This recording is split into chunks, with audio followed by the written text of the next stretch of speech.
people that their enemies are black and brown. It starts in the colonies of what would become the United States. Let's remember, during the colonial period, mid-1600s, there was no such thing as white people. I know some people who are now called white find that shocking, right? Because they think whiteness is real, right? But whiteness was created. Europeans didn't call themselves white.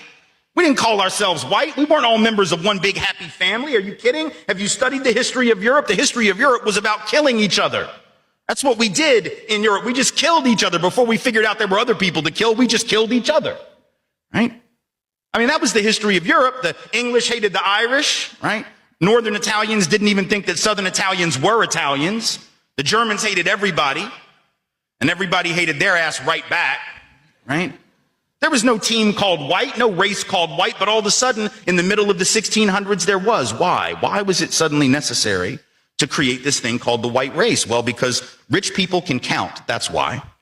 And so rich folks looked around, the ones that owned all the land, you know, in the colonies, the colonial elite looked around and they realized something, that they were heavily outnumbered by African enslaved folks, by European indentured servants who were just one level above a slave, or other Europeans who weren't technically indentured servants, but they were still peasants, didn't have any money, didn't have any land, and they could do the math. They added it up and they were like, damn, we got to figure out a way to split these folks apart from one another or they're going to rise up and take our stuff, right?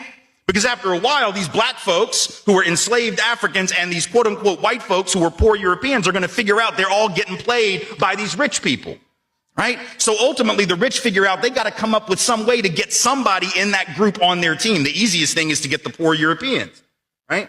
Because at least they look like you. They sort of share some of the customs and the culture. So they all of a sudden create this thing called whiteness, and they say, now you're part of the club. Now we're going to let you testify in court, enter into contracts, vote, at least if you're a man, own a little bit of land, at least if you're a man, right? And we're going to get rid of indentured servitude. No more of that, because you're too good for that. And we're going to take the white men, now called white men, and put them on the slave patrol to keep black people in line. Give them a horse and a gun and a badge and make them feel big and powerful, right? They're still poor.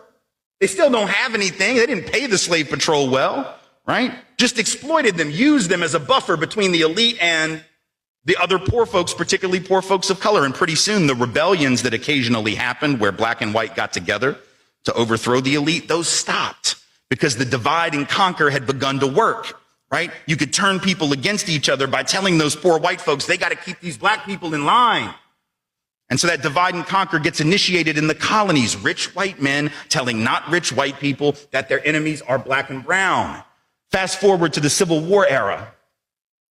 And you have, I'm from the South, right? My people, the elite in my part of the country, right, actually announced that the reason they wanted to break away from the Union and possibly go to war with their brothers and sisters to the north was in order to maintain slavery and white supremacy. They said that at the time. We lie about it now.